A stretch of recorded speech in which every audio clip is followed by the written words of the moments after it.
अस्सलामु अलैकुम वरहमतुल्लाहि वबरकातुह। आज एक भाई ने ये सवाल किया कि गुस्ल करते वक्त पानी बदन से लगकर उसकी छींटें जो हमने पानी गुस्ल के लिए रखा है उसमें अगर पड़ जाए तो क्या उससे पानी गुस्ल का पानी हमारा नापाक हो जाएगा या नहीं। इसलिए कि बाद जगह गुस्ल खाने ऐसे शावर के होते हैं कि जिससे फुआरा जिसे कहते हैं उसके ज़रिए से पाकी हासिल करते हैं, तो उसका तो छींटों का कोई मामला ही नहीं होता। इसी तरीके से बाद ऐसे घराने होते हैं जिनमें बाल्टी या टब वगैरह के ज़रिए से पानी उसमें डालकर उससे पाकी हासिल करते हैं। तो बहरहाल सवाल यही है कि गुस्ल करते हुए पानी बदन से लगकर बाल्टी में या टब वगैरह में पड़ जाए तो क्या उन छींटों से वो पानी जो हमने गुस्ल के लिए रखा है वो पानी नापाक होगा या नहीं। तो मैं आपके सामने इसका मुकम्मल खुलासा कर दूं। इस मसले को लेकर हमारी ख़वातीन भी हमारे भाई भी उलझन का शिकार रहते हैं और उनके जहन के अंदर एक सवाल ये बराबर गर्दिश करता रहता है कि कहीं ये पानी नापाक तो नहीं हो गया। बात सोचते हैं नापाक हो जाता है, बात सोचते हैं नापाक नहीं होता। तो मुझे उम्मीद है कि इस क्लिप को देखने के बाद आपके जहन में कोई सवाल, कोई इश्काल, कोई उलझन बाकी नहीं रहेगी।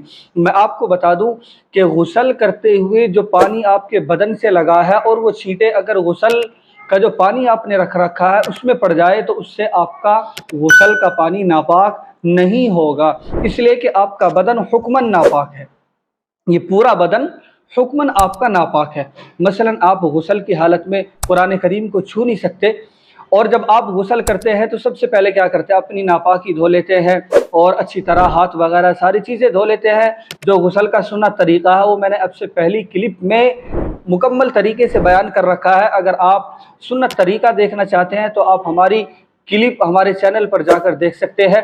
तो यहाँ तो बताने का मकसद यही है कि गुस्ल करते वक्त बदन से पानी लगकर अगर उस पानी में छींटे इसकी चली जाए, जो पानी हमने गुस्ल के लिए रखा है, तो उससे हमारा वो पानी नापाक नहीं होगा। लेकिन फिर भी हमें उस पानी को गुस्ल करते हुए छींटों से बचाना चाहिए कि हमारी छींटें उस पर न जाए, यानी उस पानी में छींटें न जा पाए। इस सवाल और इसके मुताल्लिक हमारी ख़वातीन के जहन में बहुत सारे इश्कालात होते हैं।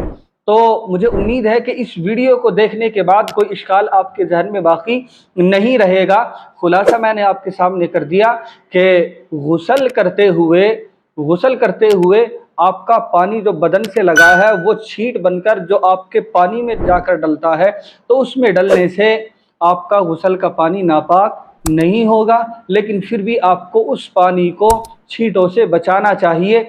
अगर बदन पर कहीं नापाकी लगी है, मसलन हाथ पर या बदन के किसी हिस्से पर नापाकी लगी है, और फिर वो पानी छींट बनकर, मसलन मैंने यहाँ पानी डाला और ये छींटे इस पानी में डल जाए और यहाँ नापाकी भी लगी हुई है, फिर तो वो पानी नापाक हो जाएगा।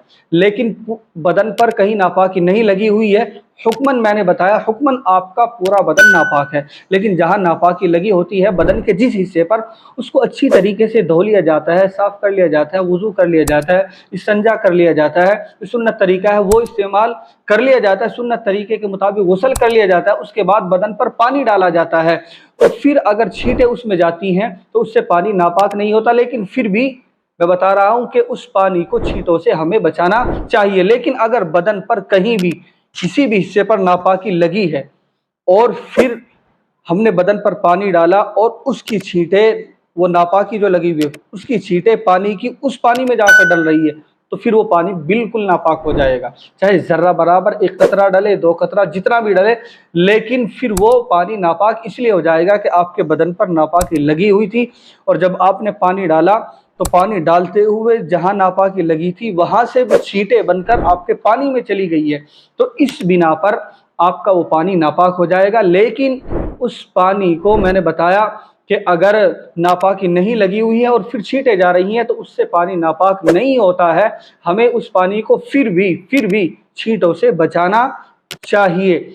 ऐसा ना हो कि कहीं इस्तेमाल शुदा पानी, यानी जो पानी इस्तेमाल किया जा रहा है, जो छींटें उसमें पड़ रही हैं वो गालिब आ जाए। मसलन जो पानी बाल्टी में है या टब में है वो पानी कम है, और जो छींटें और जो पानी हम इस्तेमाल कर रहे हैं वो उसमें पड़ी है वो ज़्यादा है, तो फिर तो पानी नापाक हो जाएगा। तो चुनाचे इसलिए हमें अपने पानी को गुस्ल करते हुए छींटों से बचाना चाहिए। बाद इसमें उलझन का शिकार रहते हैं کہ ایک دو چھینٹیں اگر چلی جائے تو بار بار بالٹی بھرتے ہیں، پھر نہاتے ہیں، پھر بھرتے ہیں، پھر ڈالتے ہیں، وہ کشمکش میں رہتے ہیں اسی طرح کی کہ کیا کروں پھر چھینٹیں پڑ گئی، کیا کروں پھر چھینٹیں پڑ گئی۔